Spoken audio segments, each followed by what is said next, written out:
Hello class 12th subject physics भौतिक विज्ञान BSc online academy में आपका स्वागत है।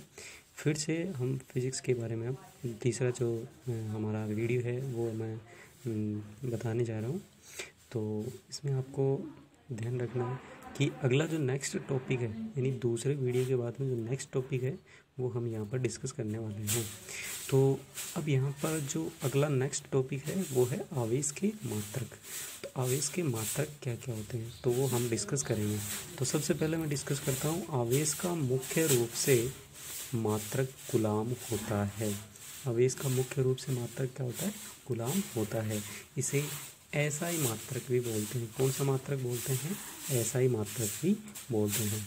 तो यहाँ से आपसे एग्जाम में क्वेश्चन पूछेगी कि आवेश का एसआई मात्रक क्या होता है, तो वो क्या होता है? कूलाम होता है। और इसे किससे प्रदर्शित करते हैं? सी से प्रदर्शित करते हैं। इसे सी से प्रदर्शित करते हैं। फिर इसी के आगे जो सीरीज है उसी के अंदर अगर हम बात करें सबसे छोटा मात्रक, तो सबसे छोटा मात्रक बेंजामिन फ्रैंकलिन ने बताया था। तो कुछ बताया था चार्ज के आवेश के बारे में, तो इसी का सबसे छोटा मात्रक क्या होगा? फ्रैंकलिन या ESU। तो ESU का मैं यहाँ पर नाम लिख देता हूँ पूरा। ESU का पूरा नाम होता है इलेक्ट्रोस्टैटिक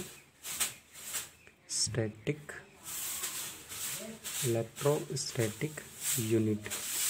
तो ESU का पूरा नाम होता है इलेक्ट्रोस्टैटिक यूनिट। तो ESU का पूरा नाम क्या होगा? इलेक्ट्रोस्टैटिक यूनिट होगा। इसी के साथ में सबसे बड़ा जो मात्रक होता है वो क्या होता है? फैराडे होता है। सबसे बड़ा मात्रक क्या होता है? फैराडे होता है। और एक फैराडे बराबर कितना होता है? 96,500 कूलाम, या फिर हम बोल सकते हैं 96,500 कूलाम। तो इस तरीके से इसके क्या होते हैं? 3 मात्रक होते हैं। सबसे पहले मैं वापस डिस्कस कर रहा हूँ कि इसका ऐसा ही मात्रक कूलाम होता है। सबसे छोटा मात्रक फ्रैंकलिन या ESU होता है। ESU का पूरा नाम है इलेक्ट्रोस्टैटिक यूनिट।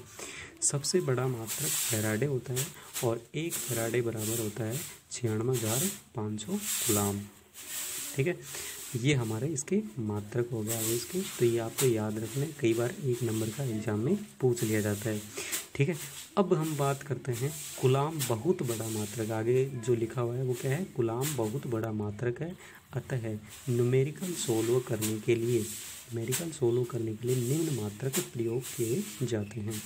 तो कूलाम क्या होता है? बहुत बड़ा मात्रक होता है। एक कूलाम को रखने के लिए हमें कैलकुलेशन क्या हो जाती है? बहुत हार्ड हो जाती है। उसको इजी करने के लिए हमने क्या किया? 1 मिली कूलाम बराबर क्या होता है? 10⁻³ कूलाम।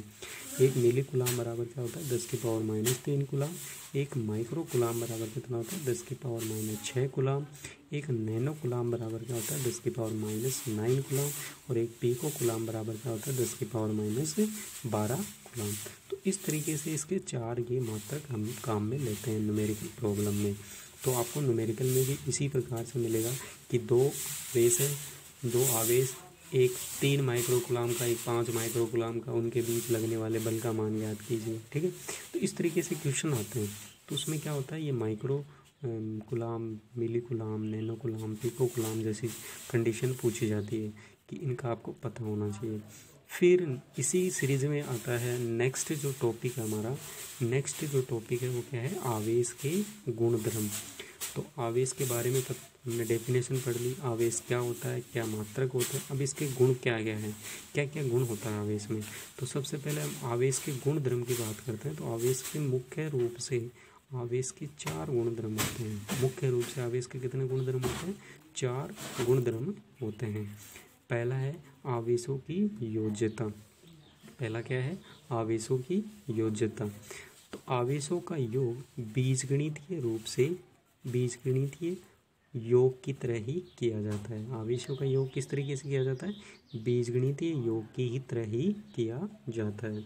आवेशों का योग बीजगणितीय योग की तरह ही किया जाता है।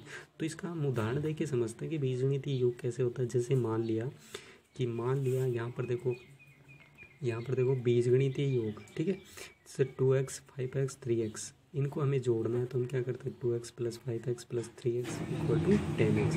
अगर मैं इसी सीरीज में अगर यहाँ पर मैं ले लूँ 2y 3x 5y। तो इनको जोड़ने के लिए हम क्या करेंगे, इनको जोड़ने के 3x अलग हो जाएगा और 2y + 5y जुड़ जाएगा, तो ये कितना हो जाएगा 7y। 3x + 7y इसका आंसर आ जाएगा। तो इस तरीके से बीजगणितीय योग करते हैं और इसी तरीके से आवेश का भी हम बीजगणितीय योग करते हैं। तो आवेशों का मान लें कि 4 आवेश क्या है, 3 माइक्रोकूलाम, ठीक है, -2 माइक्रोकूलाम, 5 माइक्रोकूलाम, 2 माइक्रोकूलाम। ध्यान से देखना दोस्तों, 3 माइक्रोकूलाम, -2 माइक्रोकूलाम, माइनस प्लस का 5 माइक्रोकूलाम, प्लस का 2 माइक्रोकूलाम है। तो योग देखना, योग 3 माइक्रोकूलाम, -2 माइक्रोकूलाम, +5 माइक्रोकूलाम, +2 माइक्रोकूलाम। तो यहाँ देखो 2 से 2 कैंसिल, तो यहाँ क्या बच गया 3 + 5 कितना हो गया 8 माइक्रोकूलाम इसका चला गया। अगर यहाँ पर 3 माइक्रोकूलाम की जगह अगर मिली कूलाम होता तो क्या इसमें हम जोड़ सकते थे, इसको नहीं जोड़ सकते। इसलिए क्या कह रहा हूँ मैं कि इनकी यूनिट क्या होनी चाहिए, आगे भी हमें देखना है कि ये यूनिट क्या होनी चाहिए, सेम होनी चाहिए। ये यूनिट अगर सेम होगी तभी हम इसको इस तरीके से जोड़ सकते हैं, अन्यथा नहीं जोड़ सकते। आगे इसका नेक्स्ट मैं बात करता हूँ आवेशों की निश्चरता। आवेशों की निश्चरता, निश्चरता का मतलब क्या होता है, निठल्ला, मतलब ये तो काम करेगा ही नहीं, मतलब इसकी तो ये जहाँ पर बैठा है वहीं बैठा रहेगा, वो बोलते हैं ना मारवाड़ी में नकटा, ठीक है, उस तरीके से। तो आवेशों का मान निश्चित होता है, आवेशों का मान क्या होता है, निश्चित होता है, चाहे आवेश स्थिर हो या गतिशील अवस्था में हो, ठीक है। तो आवेश चाहे स्थिर अवस्था में होगा या फिर गतिशील अवस्था में होगा, तो आवेश का मान परिवर्तित नहीं होगा, आवेश का मान परिवर्तित नहीं होगा। जैसे यहाँ पर देखो 2 माइक्रोकूलाम है, कैसी अवस्था में, स्थिर अवस्था में। इसको हमने क्या किया, गति करना स्टार्ट किया, तो गति करता है तो क्या हो गया, इसका मान कितना हो जाएगा 2 माइक्रोकूलाम ही रहेगा, तो इसकी वैल्यू चेंज नहीं होती है। तो दोस्तों मैं उम्मीद करता हूँ कि आपको ये वीडियो पसंद आया होगा, तो प्लीज़ इसको लाइक, शेयर और सब्सक्राइब कीजिए और कमेंट करके बताइए कि आपको कैसा वीडियो पसंद है, इसमें क्या कमी रह गई है, तो मैं अच्छे तरीके से आपको समझा सकूं। और शेयर करना, अभी तक सब्सक्राइब नहीं किया है तो सब्सक्राइब करना ना भूलें, बेल आइकन को दबा लें ताकि आपको नेक्स्ट वीडियो मिलता रहे। Thank you.